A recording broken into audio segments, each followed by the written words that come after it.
Today we will be talking about preparation, a vital process that lays the groundwork for significant events in our lives. In the Jewish faith, we have just started the holy days of Passover, and in the Christian faith, today is Palm Sunday.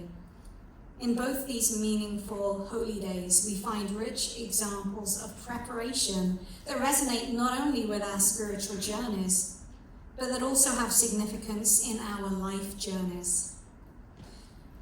Now, when I think about the word preparation, I think of the motto that when I grew up with in the brownies, in the Girl Guides, and I still remember this, and this was in England, bearing in mind, that the motto that we used to have to repeat, the saying that we used to repeat was, I promise that I will do my best to do my duty to God, to serve the Queen, to help other people, and to keep the Brownie Guide law.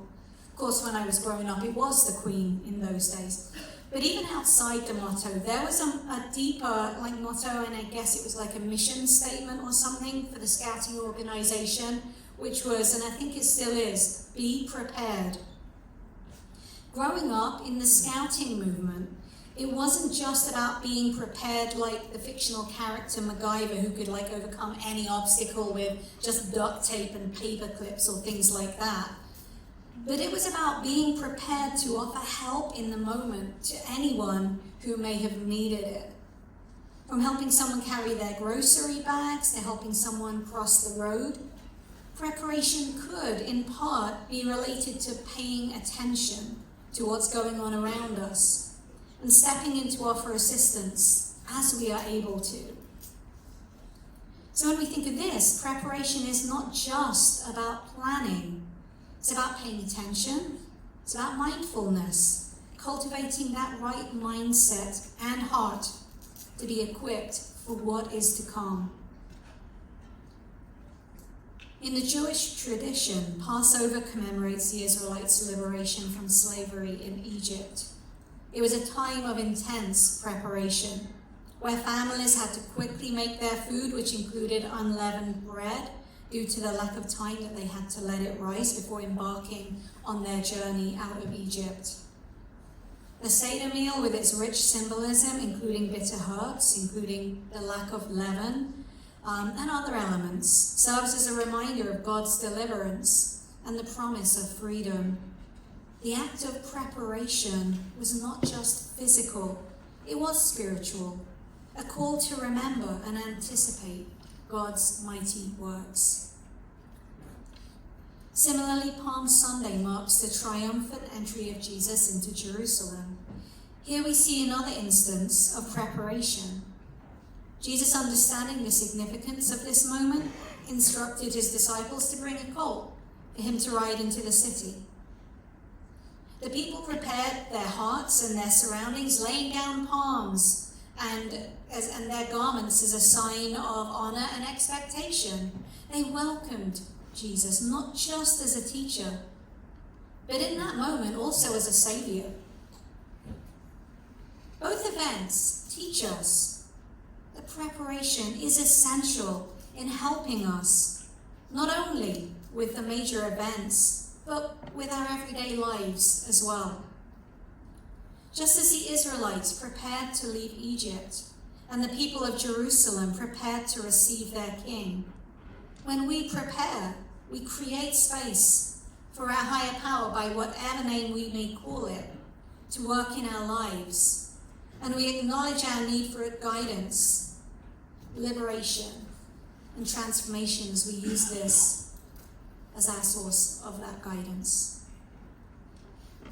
Now, in the context of recovery from substance or alcohol use, preparation takes on a critical role. This journey towards recovery is often fraught with challenges, and it begins with a willingness to confront the reality of addiction. Just as the Israelites prepared for their exodus by cleansing their homes, individuals in recovery must prepare their hearts and minds to let go of old habits and embrace a new way of living. This process may involve seeking help, attending support groups, and engaging in counseling, each step vital in the preparation for healing and renewal. Moreover, The themes of recovery echo in the examples of Palm Sunday. The people of Jerusalem prepared to receive Jesus with hopes and anticipation, recognizing their need for salvation, in their case, from their Roman occupants who had kept them under their own thread, as it were, for many, many years. In recovery, acknowledging our need for help is the first step towards healing. It requires humility and honesty, much like the act of laying down palm branches, symbolizing surrender to a higher power and the acceptance of grace.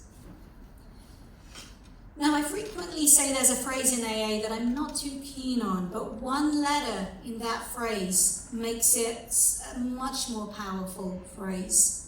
So the phrase, fake it till you make it, means at its core, do something habitually until you get used to it.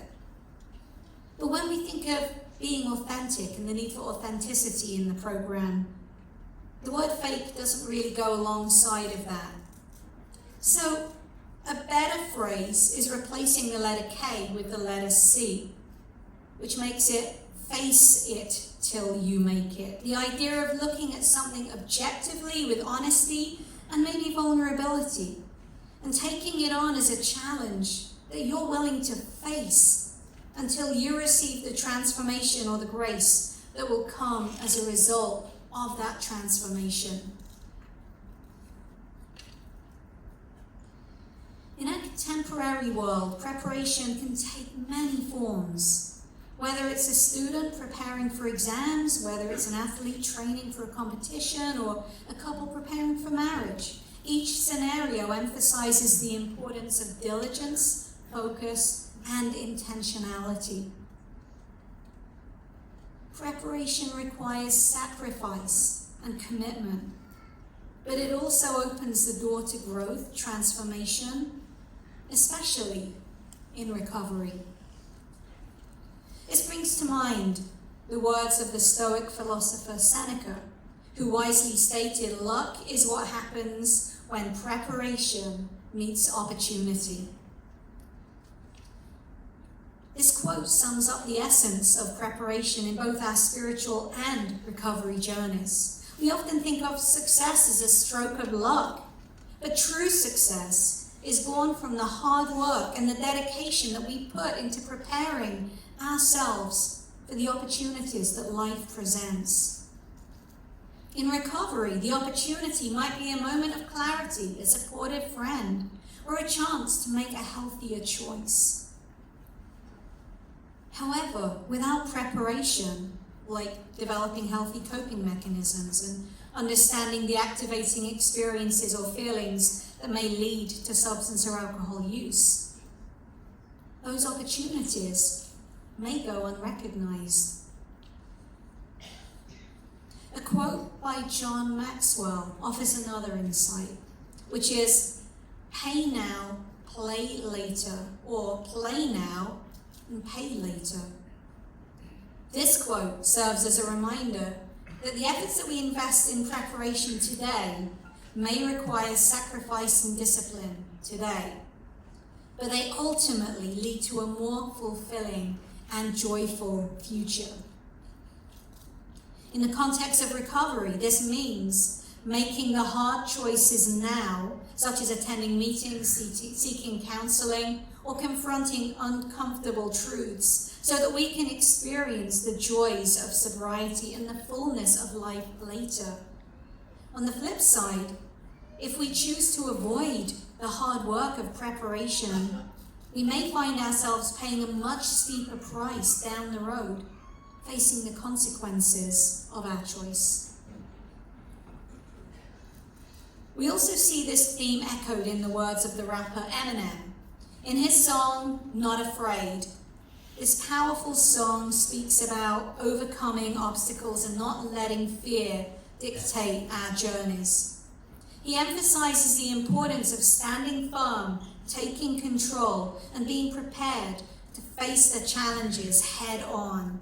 Again, facing it till you make it.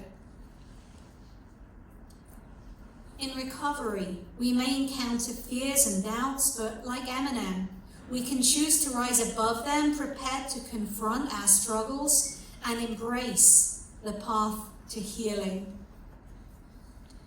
The message of resilience and determination in his lyrics serves as a powerful reminder that although the journey may be tough, we can find the strength to move forward, prepared to reclaim our lives.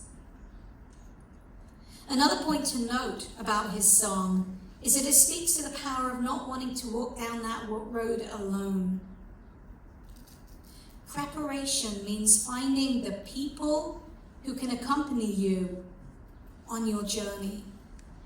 To quote his first verse, "I'm not afraid to take a stand. It's been a ride, everybody. I guess I have to go to that place.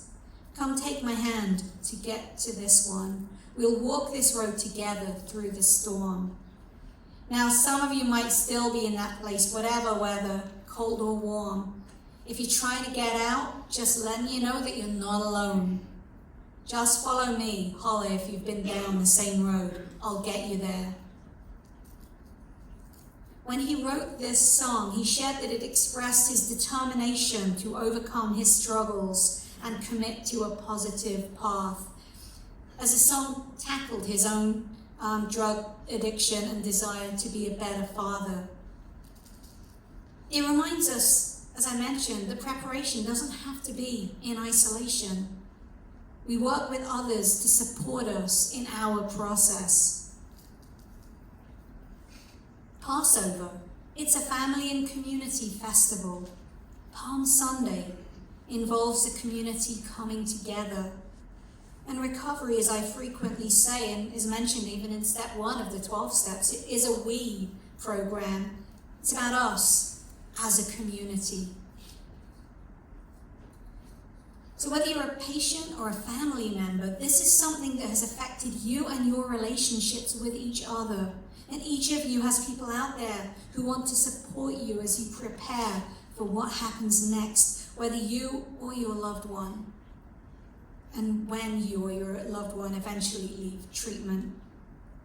And we reflect on these themes, let us ask ourselves, what does preparation look like in our spiritual lives? If we reflect on what's meaningful from the perspective of Passover, are we taking the time to metaphorically clean out the leaven in our hearts, to identify the things that hinder our relationship with whatever that source of guidance may be for us? In the context of recovery, are we embracing the necessary steps to heal, find support, and relying on the trust that we have in our relationship with our higher power to guide us? Furthermore, just as the Israelites prepared to leave Egypt with anticipation of freedom, we can also look ahead to the freedom that comes from recovery. It is essential to recognize that recovery is not merely about abstaining from substances. It is about cultivating that new way of living, a new identity grounded in hope and purpose. The preparation for this new life involves connecting with community, seeking accountability, and developing coping strategies to navigate life's challenges without turning to substances. In 12-step programs, we find some pretty deep wisdom that speaks to the importance of readiness for these changes. Step 6, for example, invites us to be entirely ready for God to remove our defects of character. This readiness is not a passive state, though. It requires intentional preparation of our hearts and our minds. Imagine a gardener preparing the soil before planting seeds. The gardener knows that for the seeds to thrive, the ground must be cleared of weeds, rocks, and debris. Similarly, we must engage in self-examination, clearing away the emotional and spiritual weeds that hinder our own growth. This process can be uncomfortable as we confront our shortcomings and acknowledge the impact that they've had on our lives and relationships. Yet this is a crucial step in the journey towards healing and renewal. In step 1, we begin by admitting powerlessness, which ultimately means that when we're sober, we have our power. But once we invite that substance or alcohol back into our lives, it tries and often succeeds, taking that power away from us once more. This admission is a form of preparation in itself. It requires humility and honesty as we confront the reality of our situation. By acknowledging our struggles, we lay the groundwork for transformation, inviting a source of guidance into our lives to guide us through this process. Getting back to step 6, we take the next bold step, being entirely ready to have our source of guidance remove these defects of character. This readiness is a heartfelt decision to give up the behaviors and attitudes that no longer serve us. It requires a deep commitment to change and an openness to our higher power's will for our lives. We must ask ourselves, are we truly ready to let go of our old selves? Are we prepared to embrace the unknown, trusting that the God of our understanding has a better path for us? As we move to step 7, we humbly ask our higher power to remove our shortcomings. Here we witness the culmination of our preparation. It's a powerful act of surrender, commitment to partner with the divine in our transformation. We must remember that change does not happen overnight. It's a journey that requires continuous effort and trust. Preparation is not just about readiness. It's also about actively engaging in the process of change. We can cultivate this through prayer, meditation, and support from our community, surrounding ourselves with those who uplift us and encourage us and can provide that strength that we need to persevere. Also, preparation involves patience and grace towards ourselves and others. We may stumble along the way, but each setback is an opportunity for growth. Just as a gardener nurtures their plants, we must nurture ourselves through self-compassion and understanding. As we prepare ourselves for this journey, let us remember that change is possible. We're not defined by our past, but shaped by our willingness to embrace the future. Each step we take in preparation opens our hearts to the healing and renewal that awaits us. As we end, let us recognize that preparation is a powerful theme that resonates deeply within our values, beliefs, faith, and our lives. It calls us to action, to engage with our struggles, and to anticipate the blessings that our higher power, by whatever name we may call it, has in store for us. Let us not overlook the importance of preparation in our spiritual and recovery journeys. May we be persistent in our efforts, humble in our approach, and unwavering in our trust as we prepare to embrace the beautiful life that our higher power has planned for each of us. Amen.